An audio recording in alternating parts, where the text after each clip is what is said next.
নমস্কার বন্ধুরা, আজকে আমি তোমাদের সাথে শেয়ার করব বাঁধাকপি দিয়ে একেবারে ইউনিক এক রেসিপি। আর এটা আমি সম্পূর্ণ নিরামিষভাবেই বানিয়েছি। দেখো, এখানে আমি মাঝারি সাইজের একটা বাঁধাকপি নিয়েছি। বাঁধাকপিটাকে আমি একটু বড় বড় করেই কেটে নিয়েছি। এবার আমি এর মধ্যে কিছুটা জল দিয়ে নেব, মানে সামান্যই জল দেবো আর কি। ছোট গ্লাসে 1 গ্লাস মতন জল দিয়ে নিয়েছি। দিয়ে সামান্য একটু নুন দেবো। দিয়ে আমি এটাকে ভাপাতে বসাবো। এই ধরো 10 মিনিট মতন ঢেকে রাখবো। 10 মিনিট পর ফিরে আসলাম। দেখবে কফিটার কালারটা কিন্তু একেবারেই চেঞ্জ হয়ে গেছে। আর দেখো, কফিটাও অনেকটাই কমে গেছে। এবার আমি গ্যাসের আঁচটা বন্ধ করে দেবো। তারপরে এটাকে ঠান্ডা করে নিতে হবে। এটা সম্পূর্ণ একটা নতুন রেসিপি। এটা বাঁধাকপির বাটা বা বাঁধাকপির ভর্তা বলতে পারো। শীতের শেষে যখন বাঁধাকপি খেতে আর ভালো লাগে না, তখন এই রেসিপিটা ট্রাই করতেই পারো। এটা কিন্তু খেতে জাস্ট ফাটাফাটি লাগে। গরম গরম ভাতের সাথে বা রুটির সাথে এটা খুবই ভালো লাগে খেতে। চলো, এইদিকে একটা মিক্সিং জারের মধ্যে আমি 1 মুঠো মতন চীনাবাদাম নিয়ে নিলাম। আর নিয়ে নিলাম ঝালের জন্য 2টো কাঁচা লঙ্কা। আর নিয়ে নেব সামান্য একটু আদা। দেখো, একেবারে সামান্যই নিয়েছি, বেশি কিন্তু মশলা দিইনি এই রান্নাতে। বা দিয়ে দেবো সামান্য একটু জল। দিয়ে খুব ভালো করে, মানে মিহি করে একটা পেস্ট করে নেব। দেখো, এইদিকে আমার পেস্টটা কিন্তু একদম রেডি হয়ে গেছে। এরপর আরেকটা মিক্সিং জার নিয়ে নিলাম। এবার দেখো, বাঁধাকপিটা থেকে চিপে চিপে জলটা বার করে নেব। আর বাঁধাকপিটা কিন্তু একদম ঠান্ডা করে নিয়েছি।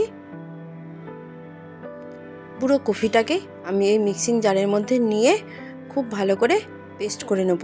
একেবারে মিহি করে পেস্ট করার দরকার নেই, একটু দানা দানা থাকলেও কোনো অসুবিধা নেই। এইদিকে আমার পেস্টটা একেবারে রেডি। এরপর আমি একটা কড়াই নিয়ে নিয়েছি। এবার আমার রান্নাটা শুরু হলো। কড়াই নিয়ে নিলাম সর্ষের তেল।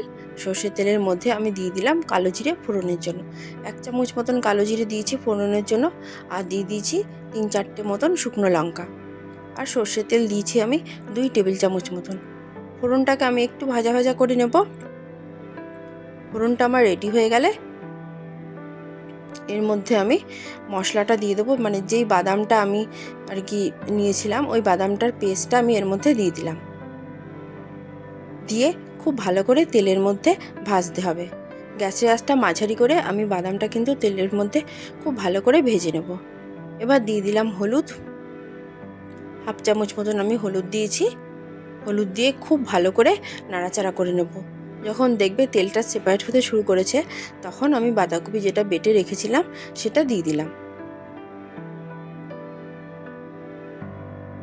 তোমাদের যদি ভালো লাগে লাইক করবে, সাবস্ক্রাইব করবে। আর নিরামিষ দিনে কিন্তু অবশ্যই এইভাবে বানিয়ে খাবে, খেতে কিন্তু দুর্দান্ত লাগে। এবার গ্যাসের আঁচটা বাড়িয়ে দিয়ে নাড়াচাড়া করতে থাকবো। নাড়াচাড়া করতে করতে দেখবে এটা কিন্তু অনেকটাই মজে আসবে। এবার এই দিকে আমি একটা কড়াই নিয়ে নেব। কড়াইতে দিয়ে দিলাম সর্ষের তেল। আর ওইদিকে কিন্তু বাঁধাকপিটা হোক। সর্ষের তেলের মধ্যে আমি 1 মুঠো মতন মটরশুঁটি দিয়ে দিলাম। মটরশুঁটিটা তেলের মধ্যে ভেজে নেব। বেশিক্ষণ না, 4-5 মিনিট মতো নাড়াচাড়া করলেই হবে। সামান্য একটু নুন দিয়ে দিলাম। মটরশুঁটিটা যখন দেখবে ফেটে ফেটে যাচ্ছে, তখন ভাববে এটা রেডি হয়ে গেছে। এবার তেল শুদ্ধ মটরশুঁটি এর মধ্যে দিয়ে দেবো।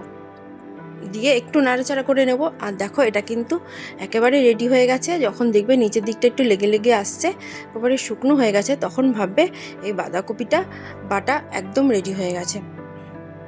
তোমাদের যদি ভালো লাগে লাইক করবে, সাবস্ক্রাইব করবে। চলো, আমার বাঁধাকপি বাটা বা ভর্তা একদম রেডি।